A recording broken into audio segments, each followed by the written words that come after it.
33 कोटि देवता में केवल एक देवाधिदेव महादेव ऐसे हैं जो विश्व कल्याण की कामना करते हैं। उन्होंने जहर पिया, अमृत दिया, अमृत देवताओं को दिया और खुद जहर पिया। पार्वती मैया ने पूछा था कि यह जहर पीना जरूरी है? शिवजी कहने लगे अगर ये जहर मैं नहीं पीऊंगा तो ये पूरी पृथ्वी जलकर भस्म हो जाएगी और विषैली हो जाएगी। विश्व का कल्याण करने के लिए मुझे ये जहर पीना पड़ेगा। अगर मुझे विश्व का कल्याण करना है तो ये जहर पीना जरूरी है और ये जहर मुझे पीना पड़ेगा।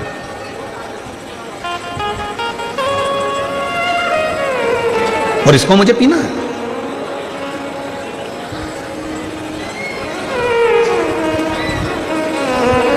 पर एक निवेदन और करूं इस व्यासपीठ से, दुनिया के लोग भले कहते हों अपने अपने कल्याण की बात करें, मना नहीं है, पर एक पूरे घर में, पूरे परिवार में घर की जो स्त्री होती है, घर की जो नारी होती है, घर की जो माँ होती है, घर की जो बहू होती है, घर की जो बेटी होती है, घर में रहने वाली एक स्त्री केवल एक ऐसी होती है जो अपने पूरे परिवार के कल्याण की बात करती है और जो व्रत साधना उपास करती है वो पूरे परिवार के लिए करती है। एक स्त्री, एक नारी, एक महिला, वो विश्व कल्याण की ही बात करेगी, वो संपूर्ण परिवार के कल्याण की बात करेगी।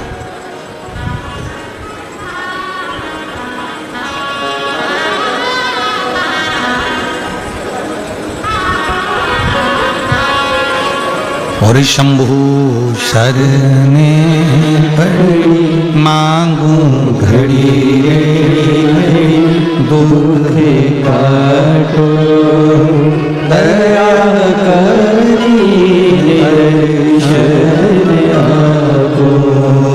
शंभु शरणे पड़ी मांगू घड़ी दुख काटो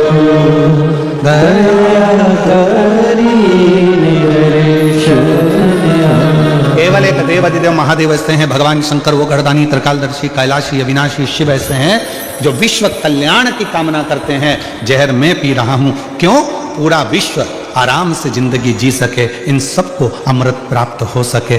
गले में सर्प मैं धारण कर रहा हूं क्योंकि दुनिया के लोग इस सर्प को अपने घर में नहीं रख सकते। गंगा में धारण कर रहा हूं क्योंकि ये दुनिया के लोग इस गंगा को पहचान नहीं पाएंगे, इसलिए इसको अपने मस्तक पर रखना जरूरी है।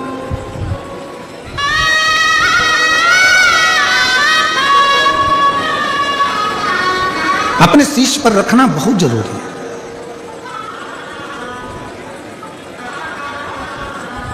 और किसका उद्धार मेरे शंकर भगवान ने नहीं करा? जरा विचार करिएगा। एक बड़ी सुंदर कथा शिव पुराण में आती है गजासुर की। गजासुर की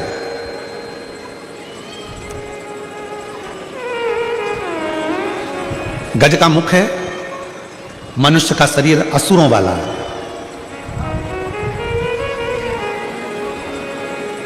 और एक बार उसके मन में आ गया था कि शिव की आराधना के सिवा कोई सार तत्व दुनिया का नहीं है, तो उसने असुर होने के बाद भी भगवान शंकर की आराधना करी, शिव की साधना करी।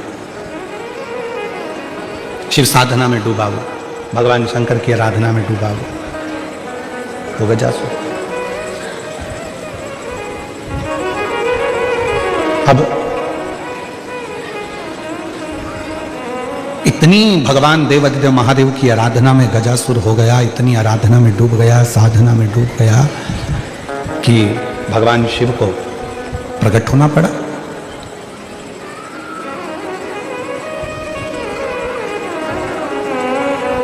कितना सुंदर कहा है किसी ने, स्कंद पुराण में वर्णन मिलता है कि किसी भी देवता को अगर प्रसन्न करना है, भगवान नारायण को प्रसन्न करना है, ब्रह्मा जी को प्रसन्न करना है, इंद्र को प्रसन्न करना है, तो बहुत तप साधना व्रत करना पड़ेगा। तब जाकर भगवान ब्रह्मा, विष्णु, इंद्र, गरुण, वरुण, अरुण ये सब बहुत तप साधना के बाद प्रकट होते हैं। पर शंकर भगवान को यदि प्रसन्न करना है और उनको प्रकट करना है तो बहुत व्रत तप साधना की जरूरत नहीं पड़ती। केवल एक लोटा जल शिव के मंदिर में लेकर जाना प्रारंभ कर दो, शिव प्रकट हो जाते हैं और प्रसन्न हो। शिव प्रकट भी होते हैं, प्रसन्न भी होते हैं। इसलिए सारी समस्या का हल एक लेकर बोल बम का नारा है। श्री शिवाय नमः। शिव को पाना सब कुछ हो सकता है, बस तुम्हारा विश्वास, तुम्हारी श्रद्धा, तुम्हारी भक्ति और तो उस भक्ति का बल तुम्हारे भीतर बढ़ाना पड़ेगा। तुम्हारा बच्चा स्कूल में पढ़ता है? अरे जम के तो बोलो, पढ़ता है? ठीक है। उसके दोस्त भी स्कूल में पढ़ते हैं? जो स्कूल में पढ़ने वाले बच्चे हैं वो उसके दोस्त होंगे, वो भी स्कूल में पढ़ते हैं। अब तुम्हारे बच्चे के नंबर मान लो कम आए और उसके दोस्त के नंबर ज्यादा आ गए, तो इसमें गलती किसकी है? टीचर की, प्रिंसिपल की, स्कूल की कि तुम्हारे बच्चे की?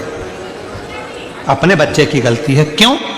अच्छी पढ़ाई नहीं करी होगी, याद नहीं करा होगा, लिखा नहीं होगा, अध्ययन नहीं करा होगा, इसलिए उसका नंबर कम आया। टीचर की गलती नहीं है। टीचर ने तो एक जैसा पढ़ाया, स्कूल में सब बच्चों को बिठाया, सबको अध्ययन कराया, सबको लिखाया, सबको होमवर्क दिया, सबको घर से लिखने के लिए बुलाया।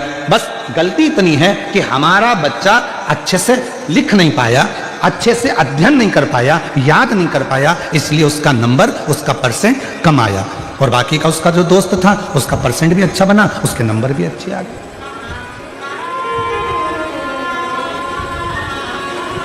अब टीचर को तो आप दोष नहीं दे सकते, स्कूल को तो आप दोष नहीं दे सकते, प्रिंसिपल को आप दोष नहीं दे सकते। गलती बच्चे की है कि अच्छे से अध्ययन नहीं करा। परसेंट कब अच्छे नहीं आते? जब वो अच्छे से पढ़ता नहीं है, ध्यान नहीं देता है, अध्ययन नहीं करता, इसलिए उसका परसेंट घट जाता है। बस ये बच्चे की कथा नहीं, ये अपनी कथा है। अपन भी एग्जाम देने के लिए संसार सागर में आए हैं। जितना जितना मन लगाकर कर्म करेंगे, अच्छा कर्म करेंगे, अच्छा अध्ययन करेंगे और अच्छे से एग्जाम देंगे और सब अच्छे कर्म के साथ में लिखते हुए चलेंगे, तो निश्चित है भगवान का इसमें कोई दोष नहीं होगा। परसेंट लाना हमारे हाथ में है, परमात्मा तो कॉपी चेक कर कर रिजल्ट बना दे। परमात्मा तो कॉपी चेक करेगा, रिजल्ट बना देगा। उसमें दोष बक्से नहीं चल रहा, उसमें दोष उस टीचर का या प्रिंसिपल का नहीं है, उसमें दोष हमारा। ऐसी कौन सी प्रार्थना में कमी रह गई है जो परमात्मा आप आते नहीं हो? कमी किसमें? हम में। भगवान में कमी नहीं है, भगवान तो तुरंत तैयार बैठा है। देखिए 33 कोटि देवता में केवल एक देवाधिदेव महादेव ऐसे हैं जिनके दरवाजे पर नंदी बैठा हुआ। बोलो बोलो, सही है कि गलत है? मतलब, और मां जगत जननी दुर्गा भवानी का जब भी दर्शन करोगे तो मां शक्ति जगत जननी दुर्गा भवानी काय पर बैठी है? बोलो बोलो, जम के बोलो, शेर पर। गणेश जी के पास में कौन बैठा है? चूहा। कार्तिकेय के पास कौन बैठा है? मोर। मतलब शिव जी का पूरा परिवार एकदम तैयारी में बैठा है, एकदम तैयारी में। बाकी के अन्य सबको निकाल कर देखिए, अपने अपने वाहन किसी के करीब में नहीं होंगे, पर शंकर भगवान के पूरे परिवार का वाहन उनके पास में है। क्यों है? क्योंकि शंकर जी से एक बार पूछा पार्वती ने कि आप नंदी को अपने पास में रखते हो, मैं शेर को अपने पास रखती हूँ, गणेश जी चूहे को अपने पास रखते हैं, कार्तिकेय मोर को अपने पास रखते हैं, इनको अपने करीब में रात दिन रखना अच्छी बात है क्या? शंकर भगवान बोले कि ये संसार में रहने वाला प्रत्येक मनुष्य मेरी औलाद है, संतान है, इसको कब दुख आ जाए इस समय पर ये मुझे पुकारेगा तो मुझे दौड़ कर जाना पड़ेगा, नंदी पर चढ़ कर जाना पड़ेगा। और सुनो पार्वती, तुम जगत की माँ हो, तुम जगत जननी हो, तुम जगदम्बा हो, तुम अम्बा हो, और तुम्हें अगर तुम्हारा बेटा बुलाएगा तो तुम्हें दौड़कर जाना पड़ेगा, दौड़कर जाना पड़ेगा। तो भगवान शिव कह रहे हैं पार्वती, तो तेरे पास में सिंह इसलिए है, शेर इसलिए है कि जगत का अगर कोई बच्चा तुझे रात को पुकारे, दिन में पुकारे, जब पुकारे, तू माँ है, मैं पिता हूं। और याद रखना, बच्चे अपना कमरा बंद कर कर सोते हैं, बेटे बहू अपना कमरा बंद कर कर सोते हैं, पर घर की जो बुजुर्ग माँ होती है, जो घर का बुजुर्ग बाप होता है, वो अपना कमरा कभी बंद कर कर नहीं सोता। उसे मालूम है मेरे बेटे बहू पोता पोती नाती पंती कब मुझे पुकारेंगे, एकदम दौड़ कर आ गए, दादी दादी दादी, तो मुझे उठना पड़ेगा, दादाजी दादाजी दादाजी उठना पड़ेगा, नाना जी नाना जी नाना जी उठना पड़ेगा। इसलिए घर का बुजुर्ग अपना कमरा बंद कर कर नहीं सोता, घर का बुजुर्ग अपना कमरा खोलकर सोता है, जिससे कोई आए तो मैं उठकर बैठ जाऊं। बहू का सिर दुखा, सास उठकर बैठ गई। बेटे का तकलीफ हुई, माँ उठकर बैठ गई। बेटी को तकलीफ हुई, माँ बाप उठकर बैठ गए। माँ बाप तुरंत तैयार रहते हैं। इसलिए शंकर भगवान के मंदिर में नंदी एकदम सामने तैयार बैठा है, और नंदी भी दोनों पांव टेक कर नहीं बैठा। नंदी ने एक पांव अपना तैयार कर कर रखा है कि कब भक्त पुकारेगा शिव जी बैठ जाएंगे और मुझे दौड़कर जाना पड़ेगा और उसका दुख मिटाना पड़ेगा। इसलिए मेरे शंकर भगवान नंदी को अपने सामने रखते हैं। माँ जगत जननी दुर्गा भवानी से, स्वयं माँ शेरावाली माता से एक बार माता लक्ष्मी जी ने पूछा, क्यों जगत जननी, हे दुर्गा भवानी, आप दिन रात शेर पर बैठी रहती हो? क्यों? मेरा शेर इसलिए तैयार रखती हूँ कि मेरी बेटी को, मेरे बेटे को ना जाने कौन सा दुख पड़ जाए और मुझे दौड़कर उसका कष्ट मिटाने के लिए जाना पड़ जाए। दौड़कर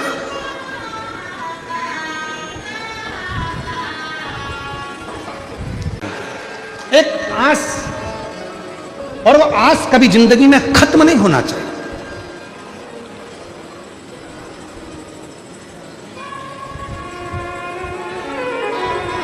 भीड़ में दो चीजें मिलती है, वो आपको भी मालूम है। भीड़ में दो चीजें मिलती है, भीड़ में दो चीजें प्राप्त होती है। कौन कौन सी चीज मिलती है भीड़ में? एक मिलता है धक्का और दूसरा मिलता है धोखा। बोलो बोलो, सही है कि गलत है?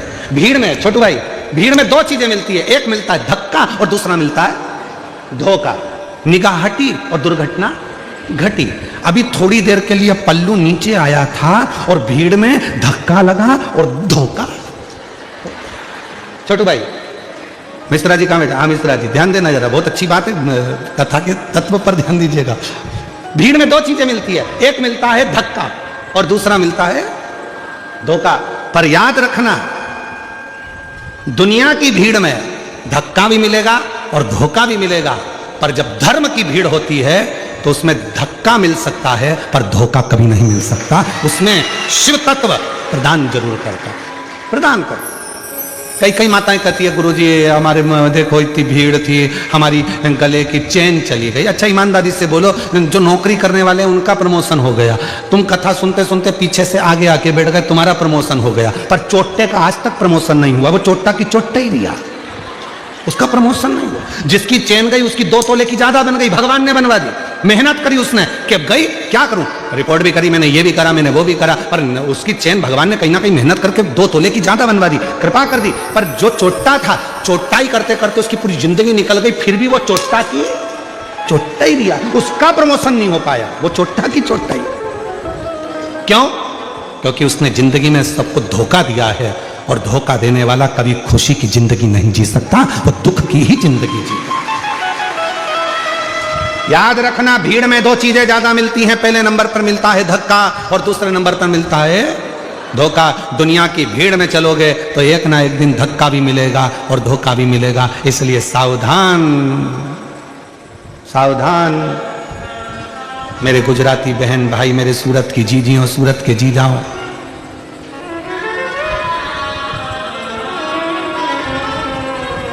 सावधान।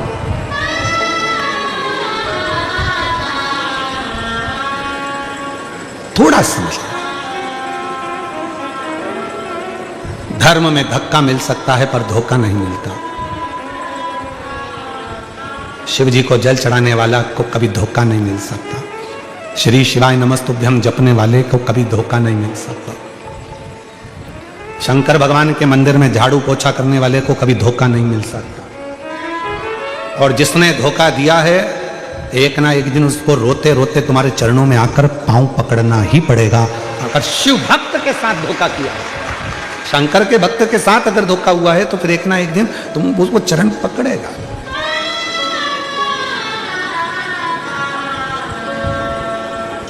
शिव कथा कह रही है, भगवान शंकर का चरित्र कह रहा है। शिव की भक्ति, भजन, स्मरण आप जैसा करेंगे, वैसा वैसा भगवान आपके पास दौड़कर आने के लिए तैयार बैठा है। भगवान देरी नहीं कर रहा है, हमारी देरी। आप शिव जी के पास जा रहे हो, शंकर भगवान के पास जाकर एक लोटा जल चढ़ा रहे हो, शिव जी से प्रार्थना कर रहे हो, भगवान शंकर से अनुरोध कर रहे हो, शिव जी को जाकर अपने मन का भाव कर रहे हो, तो बाबा उसको स्वीकार कर रहा है, शिव उसको स्वीकार।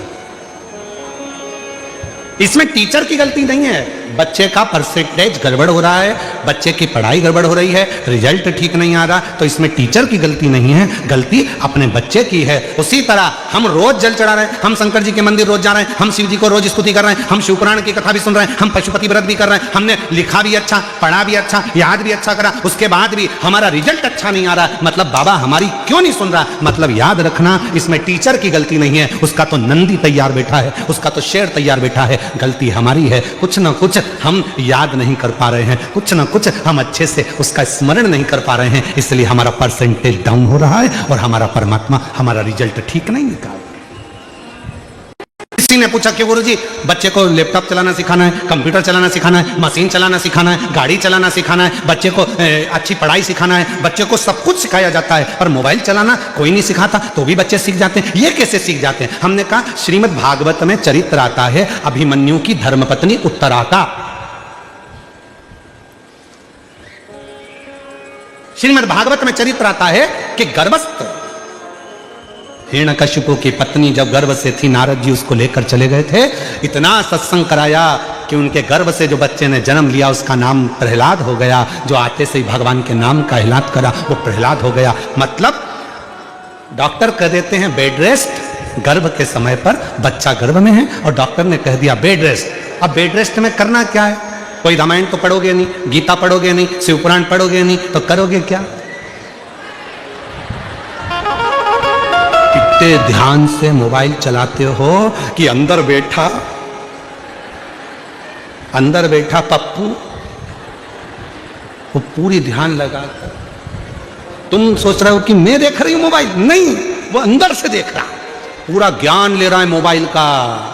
ऐसे खोलना है मोबाइल को, लॉक हो जाए तो ऐसे करना है, ऐसे करना है, और बच्चा बस उसको सारी कोचिंग देना पड़ती है, सारी क्लासों में भेजना पड़ता है, पर मोबाइल चलाने की क्लास में बच्चे को नहीं भेजना पड़ता, क्योंकि वो माँ के गर्भ में इतना सीख कर आता है कि आते से ही उसको मोबाइल रूपी खिलौना प्राप्त हो जाता है।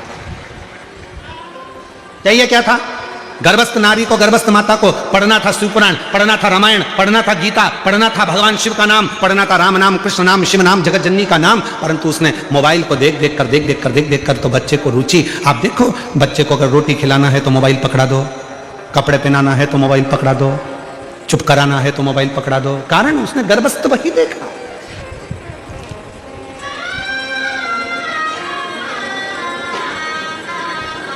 इसलिए मेरी जीजियों, मेरे जीजाओं, मेरी बेटियों, बेटाओं, मेरे बुजुर्ग माँ बाप, हाथ जोड़ निवेदन करूं आप सबसे कि अपने घर की बहुओं का जब जापे का समय हो, गर्भस्थ समय हो, मेरी जीजियों, तुम्हारी सास भले तुमसे ना कहे, तुम्हारा ससुर तुमसे ना कहे, तुम्हारा पति तुमसे ना कहे, फिर भी अगर गर्भ में बच्चा हो तो थोड़ी देर भगवान की अच्छी अच्छी किताबें पढ़ा करो, हमारे राष्ट्र के सैनिकों का चरित्र पढ़ा करो, राष्ट्र रक्षकों का चरित्र पढ़ा करो, जिससे हमारा बच्चा जन्म ले तो छत्रपति वीर शिवाजी और महाराणा प्रताप जैसा जन्म।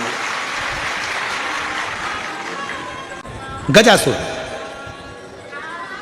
हाथी का मुख है, असुर का शरीर है, पर किसी के मुख से सुन लिया था कि भगवान का भजन करा जाए, शिव जी को राजी करा जाए तो सब कुछ मिल सकता है, और 33 कोटि देवता में सबसे जल्दी राजी होने वाला देवता यदि कोई है तो देवाधिदेव महादेव है। ये गजासुर को मालूम पड़ गया तो गजासुर ने शंकर भगवान की आराधना साधना करना प्रारंभ कर दिया, शिव की आराधना से।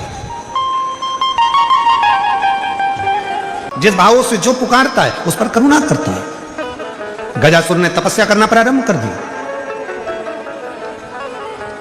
भगवान शिव प्रकट हो गए, मांग ले तुझे क्या चाहिए, क्या दिया जाए तुझको। गजासुर ने कहा आप कौन हो? भगवान बोले जिसको तूने पुकारा है मैं वही हूं। शिव जी हाँ, पर मैंने तो सुना था कि आप इतनी जल्दी आते ही नहीं हो, मैंने तो ये सुना था कि आप इतनी जल्दी आते नहीं हो। शंकर भगवान बोले बुलाने वाले में अगर सामर्थ्यता है और वो दिल से अगर मुझे बुलाता है तो आने में मुझे समय नहीं लगता, मैं दौड़ कर चले आता, दौड़ कर। आहूं में असर होगा घर बैठे बुलाए, वाला है। अगर किसी ने मन बना लिया कि मुझे शंकर को पाना है, शिव से यह कार्य सफल कराना है, शंकर भगवान मेरा यह कार्य सफल करेंगे, मतलब मुझे जाना पड़ेगा, अगर उसका विश्वास पक्का है तो। और महाराज जब हृदय से शिव भक्ति का जब हम स्मरण करते हैं तो वो सुख हमें मिलता जरूर, मिलता जरूर। गजासुर ने कहा क्या मुझे आप दर्शन दे रहे हो इतनी जल्दी, आप क्या शिव? हाँ, तो मैंने तो सुना था कि आपको आने में बहुत समय लगता है, आप इतनी जल्दी आते ही नहीं हो। शंकर भगवान बोले बुलाने वाला चाहिए, मैं आ जाता। कौन मना करता है कि मैं नहीं आता, मैं तो आ जाता।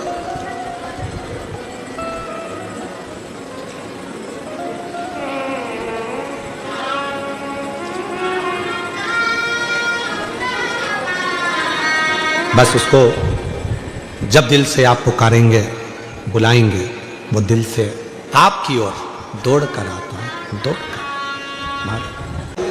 शंकर भगवान को रिझाने के लिए बहुत आडंबर या दिखावा या बहुत अन्य चीजों की जरूरत नहीं है। शंकर भगवान को रिझाने के लिए तो तुम्हारा एक लोटा जल सारी समस्या का, केवल एक लोटा जल यदि शिव जी को चढ़ जाएगा, भगवान शंकर को यदि एक लोटा जल चढ़ गया तो शिव रीझ जाते हैं, भगवान शंकर प्रसन्न हो जाते हैं। मांग तुम्हें क्या चाहिए? शंकर भगवान ने जैसे कहा कि मांगो, तो गजासुर ने उसी समय पर कहा प्रभु मुझे बस इतनी कृपा कर दो कि मैं आपका जो तप करता हूं, आपकी जो साधना करता हूं, आपका जो तप करता हूं, साधना करता हूं, उस तप साधना को करते समय छोटे छोटे जीव जंतु मेरे पास में आ जाते हैं और मुझे तप नहीं करने देते। मेरे शरीर में से चारों तरफ से अग्नि निकलने लगे जिससे कोई मेरे पास में ना आए और मैं आपका भजन कर सकूं। शिव जी ने वर दे दिया, गजासुर तू जहां तप करने बैठेगा तेरे शरीर में चारों तरफ से अग्नि प्रकट होना प्रारंभ हो जाएगी और कोई जीव जंतु तुझे कष्ट नहीं देगा, तेरा तप साधना आराम से हो सकेगा, अच्छे से हो सकेगा।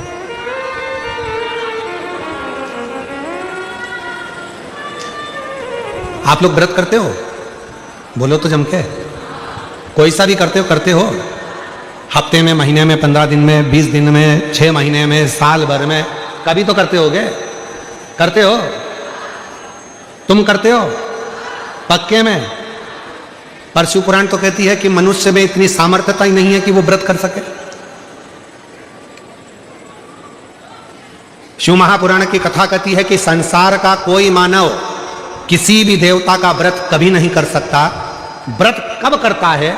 जब वो देवता स्वयं उसके हृदय में विराजमान होकर उस व्रत को सफलता देना चाहता है, तब जीव उस व्रत को कर पाता है। एकादशी का व्रत करोगे, स्वयं नारायण अगर आपके अंदर विराजमान है और वो कृपा करेंगे तो व्रत हो पाएगा, नहीं तो दिन भर में कहीं ना कहीं फिर वही लोचा आ जाए और व्रत चल लगे। पशुपति व्रत कर रहे हो? सोचा था मेरा आज का तीसरा व्रत है, सोमवार का पूरा कर लूंगी, और मालूम पड़ा व्रत तो करने बैठी थी और मालूम पड़ा कि कोई अड़चन आ गई और व्रत रह गया। बोलो, तुम करते तो व्रत पूरा हो जाता, पर बाबा ने अपने भावों से उस व्रत को कराया। बाबा उसकी मर्जी। गजासुर की कथा चल रही है, भगवान शिव की अविरल भक्ति की कथा है। जैसे महापुराण की कथा को आप श्रवण करने के लिए आए हैं, उसमें भगवान स्वयं करुणा कैसे करते हैं वो कथा यहां चल रहा है।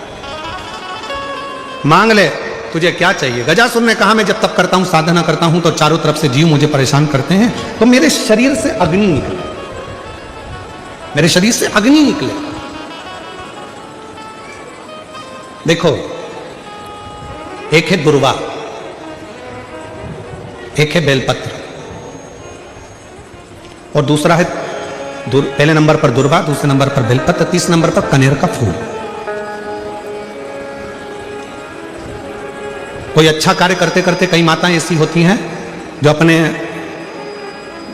प्रेम करती हैं परिवार से, ऐसा नहीं कि नहीं करते, स्नेह करते हैं। कई पुरुष भी ऐसे, परिवार से बहुत प्रेम होता है, स्नेह होता है, पर अंदर कहीं ना कहीं ऐसा लगता है मेरा बेटा वहां जा रहा है, कुछ गलत ना हो जाए। कभी कभी ऐसा लगता है कि ये काम होने वाला है और इसमें कुछ गलत ना हो जाए।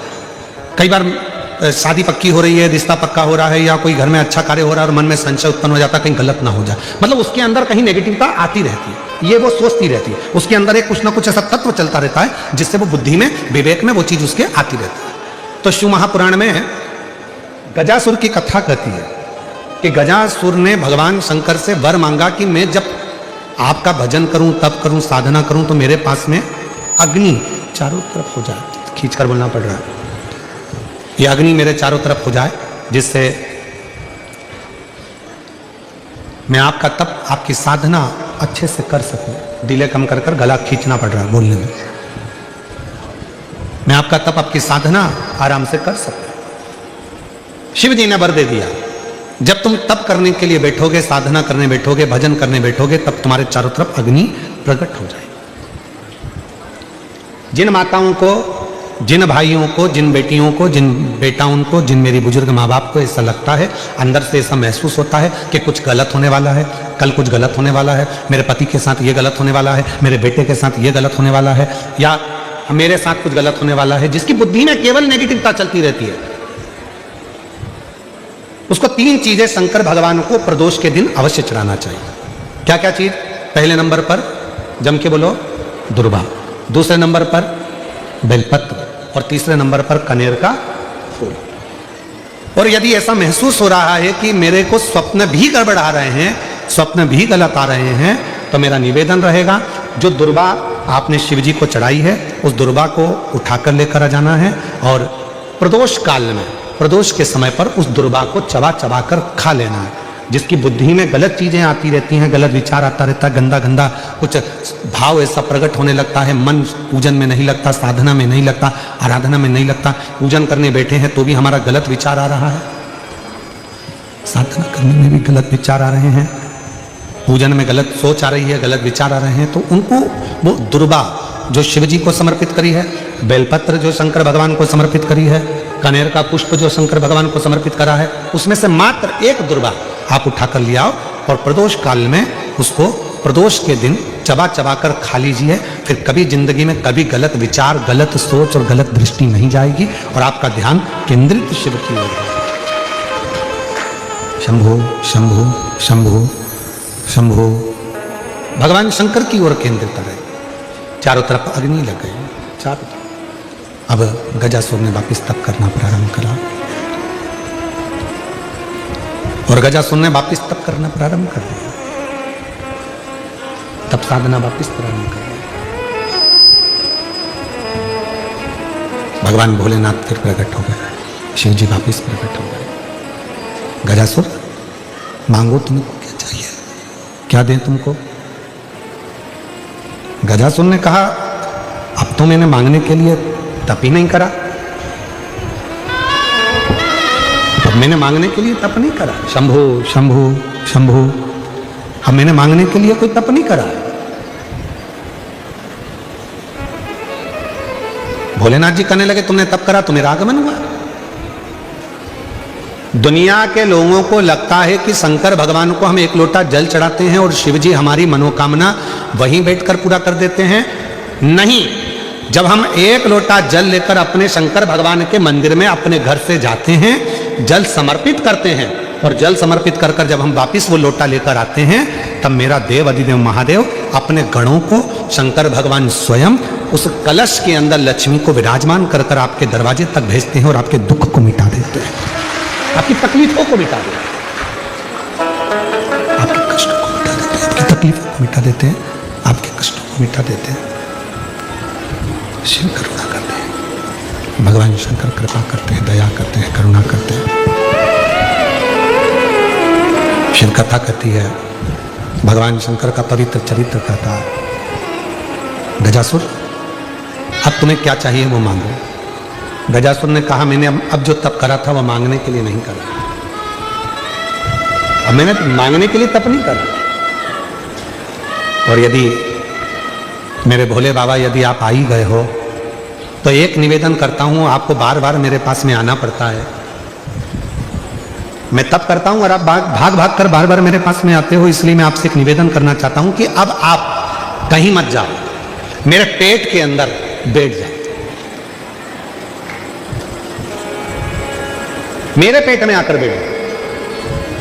शिव जी ने पूछा क्यों? गजासुर कहता है, यदि आप मेरे उदर में, मेरे पेट में आकर बैठ जाओगे तो फिर दुनिया का कोई दुख, कोई तकलीफ, कोई कष्ट जिंदगी में मेरे आएगा ही नहीं और मुझे आपको बुलाना नहीं पड़ेगा, आप स्वयं मेरे उदर में विराजमान रहो, मेरे पेट में विराजमान रहो। शिव जी ने तथास्तु कह दिया, ठीक है। गजासुर की कथा के बाद में अगर हम कथा का स्मरण करें तो हमारे भीतर ये भाव आता है कि शंकर भगवान के शिवलिंग पर चढ़ा हुआ जल जब हम पीते हैं तो हमारे 3 ताप, कायिक, वाचिक और मानसिक, ये 3 ताप हमारे समाप्त हो जाते हैं। क्यों समाप्त होते हैं?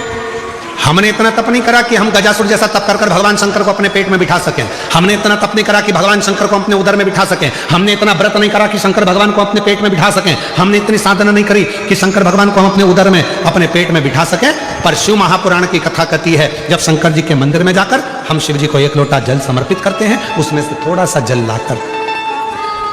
जल लाकर हम उस जल को आचमन करते हैं और वो जल जब हमारे पेट में, हमारे उदर में जाता है तो ये समझ कर रखें कि हमने शंकर को ही अपने उदर में अपनी रक्षा के लिए और अपने जीवन की रक्षा के लिए विराजमान कर दिया।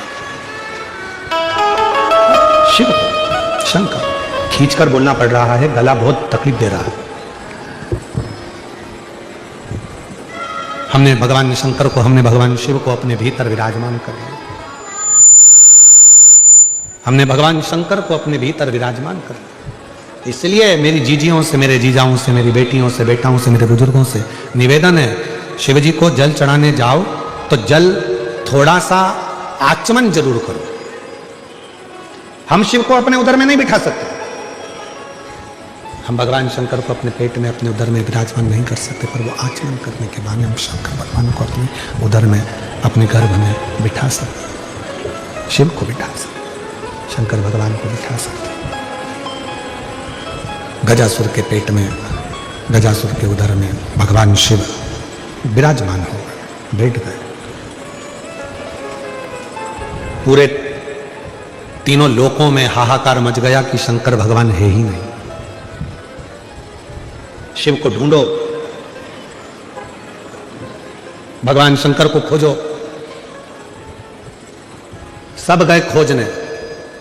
आज मां जगत जननी पार्वती की आंख में से आंसू बह रहा है कि मेरे प्रभु कहां चले गए, मेरे ओघड़दानी, मेरे शंकर भगवान, मेरे शंकर कहां चले गए, मेरे शंकर गए कहां। भगवान विष्णु ने माता पार्वती जी को निवेदन करा, मां आप क्रोध नहीं करना, आप क्रोध मत करना मां, मुझे मालूम है मेरे बाबा देवादिदेव महादेव कहां पर हैं। तो कहां? तो कहा गजासुर के पेट में भगवान शंकर विराजमान, गजासुर के पेट के अंदर बैठे, उदर में बैठे।